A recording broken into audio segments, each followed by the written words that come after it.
मंजूरी पागलों की तरह हंसते हुए हा, आज तो मैं इस पेड़ का सारा रेशम निचोड़ कर ही दम लूंगी।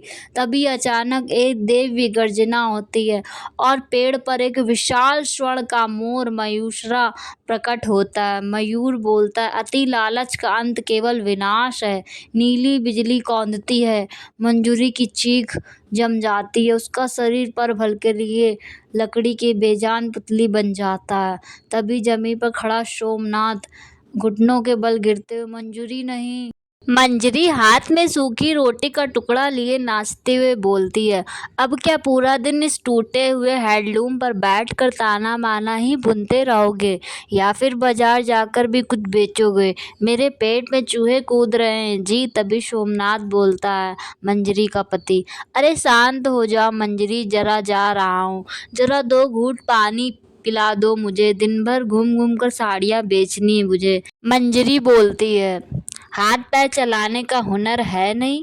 पता नहीं किस घड़ी में मेरे पिताजी ने इस कंगाल बुनकर से गले मुझे बांध के इसके पैरों में रख दिया। या सूखी रोटी लो, निकलो और दफा हो यहाँ से। फिर सोमनाथ बोलता है, आज अगर 2 साड़ियाँ भी बिक गई ना तो शाम को तुम्हारे लिए मीठे गुड़ की भेल और राशन ले आऊँगा, चिंता मत करो भवानी। सोमनाथ कंधों पर कटरी उठाए बाजार की ओर जा रहा होता है। तभी एक बेलगाम बैलगाड़ी से टक्कर मार देती है बहुत जोर से। वह कीचड़ में गिर जाता है और उसकी सारी साड़ियाँ खराब हो जाती हैं। तभी सोमनाथ बोलता, आह मेरी कमर टूट गई, हे भगवान, सारी साड़ियाँ पर कीचड़ लग गया, अब इन्हें कौन खरीदेगा? तभी व्यापारी बोलता, अरे भाई, यह जो कपड़ा तुम्हारी गठरी से झाँक रहा है, इसकी सूत तो बहुत पक्की लग रही है, मुझे क्या भाव है इसका? सोमनाथ बोलता है, बाबूजी सब कीचड़ में खराब हो गया, अगर आप इसे साफ करके इस्तेमाल कर सके तो जो आपकी श्रद्धा उतना दे दीजिएगा, कोई डिमांड नहीं है मेरी तरफ से। फिर व्यापारी बोलता है, अरे ये लो 100 रुपये, मुझे यह पूरा थान दे दो। फिर सोमनाथ बोलता है, ईश्वर का ध्यान करके, वाह रे ऊपर वाले, गिरते ही सारा गंदा कपड़ा भी बिक गया और अब दर्द के मारे कैसे घर लौटूं मैं? सोमनाथ बोलता, मंजरी ओ मंजरी, जरा सहारा दो, थोड़ा गर्म पानी और चूना हल्दी ले आओ।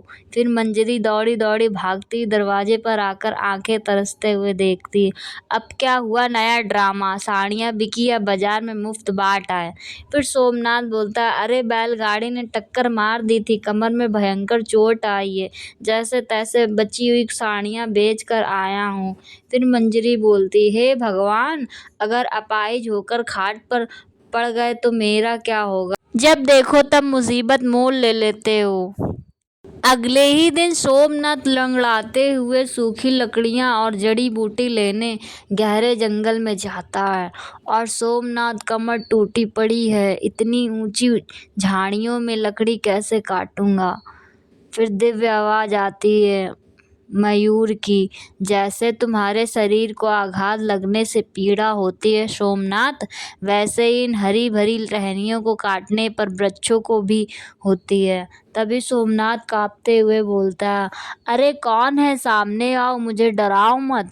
एक विशाल सोने की तरह चमकता हुआ मोर शाखा पर प्रकट होता है। फिर मयूर बोलता है, मैं मयूर हूँ, इस पवन वन का रक्षक, मैं तुम्हारी ईमानदारी और बेबसी दोनों देख रहा हूँ। तभी सोमनाथ बोलता है, हे दिव्य पक्षी, मेरी तो किस्मत ही फूटी है, गरीबी पीछा ही नहीं छोड़ती मेरी। फिर मयूर बोलता है, या बांस की बांसुरी ले जाओ, जमीन पर खड़े होकर इसे केवल 3 बार बजाओ, मेरी पूछ इस से जो पंख टूटकर जमीन पर गिरेंगे वे गिरते ही रेशम की जादुई थान में बदल जाएंगे। पर याद रखना, 3 बार से ज़्यादा बांसुरी मत बजाना और पेड़ पर चढ़ने की ज़रूरत मत करना। सोमनाथ बोलता, मंजरी जरा देखो तो सही।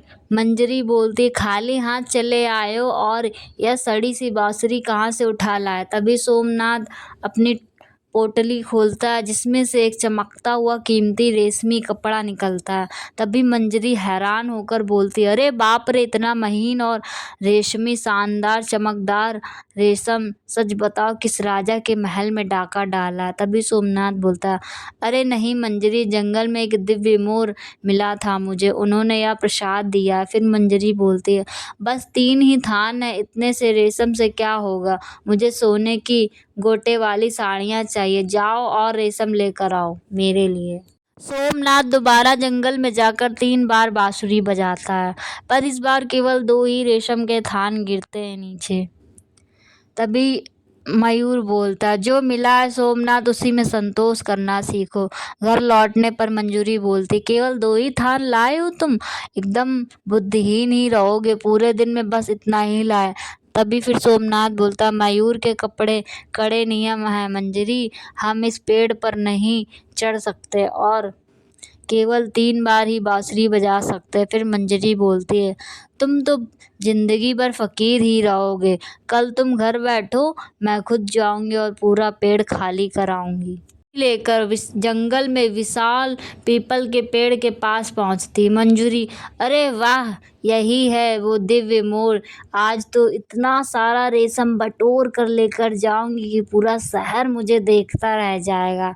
तभी मयूर बोलता है, नारी लालच का मार्ग विनाश की ओर ले जाता है, जमीन पर खड़ी रहकर केवल 3 बार बांसुरी बजाओ। तभी मंजूरी बोलती है, चुप रहो पक्षी, मुझे ज्ञान मत दो, मैं तो पूरे पेड़ पर चढ़कर सारे पंख एक साथ उखाड़ूंगी। फिर मंजूरी नियम तोड़कर पेड़ पर चढ़ जाती है और लगातार बांसुरी बजाने लगती है। मयूर बोलता है, अहंकार और लालच की यही सजा है। एक कड़कती हुई बिजली चमकती है और मंजूरी लकड़ी की एक बेजान पुतली डॉल बनकर पेड़ की डाली पर लटक जाती है। शाम ढलने लगती है और सोमनाथ घबराता हुआ जंगल पहुंचता है। तभी सोमनाथ बोलता है, हे मयूर देव, मेरी पत्नी मंजूरी यहाँ आई थी, वह कहाँ है? तभी मयूर बोलते हैं, सोमनाथ वह अपने ही लालच के जाल में फंस गई है, उसने मर्यादा लांघी और पेड़ पर चढ़ के प्रहार किया है, इसीलिए वह लकड़ी की पुतली बन गई है। तभी सोमनाथ रोते लगते हुए, नहीं प्रभु, हे प्रभु, मेरी मंजूरी को क्षमा कर दीजिए, भले ही आप सारा रेशम वापस ले लीजिए और मुझे जीवन भर की गरीबी दे दीजिए, पर मेरी पत्नी मुझे लौटा दीजिए। मयूर बोलते हैं, सोमनाथ, यदि वह इंसान बनी तो मेरा यह दिव्य वरदान सदा के लिए समाप्त हो जाएगा और तुम्हें कभी रेशम नहीं मिलेगा। तभी सोमनाथ बोलता है, मुझे धन दौलत और रेशम नहीं चाहिए देव, मुझे केवल मेरी पत्नी चाहिए।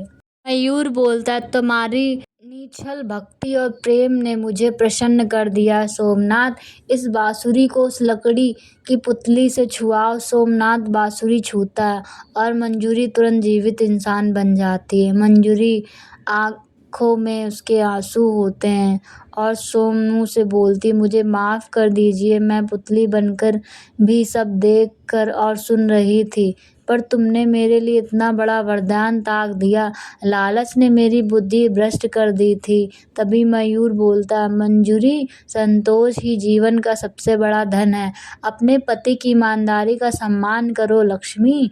तभी मंजूरी हाथ जोड़कर बोलती, हे प्रभु, मुझे सद्बुद्धि मिल गई है, अब से हम अपनी मेहनत की कमाई से ही सुख तलाशेंगे। सोमनाथ और मंजूरी एक दूसरे का हाथ थामकर खुशी खुशी अपने घर लौट जाते हैं।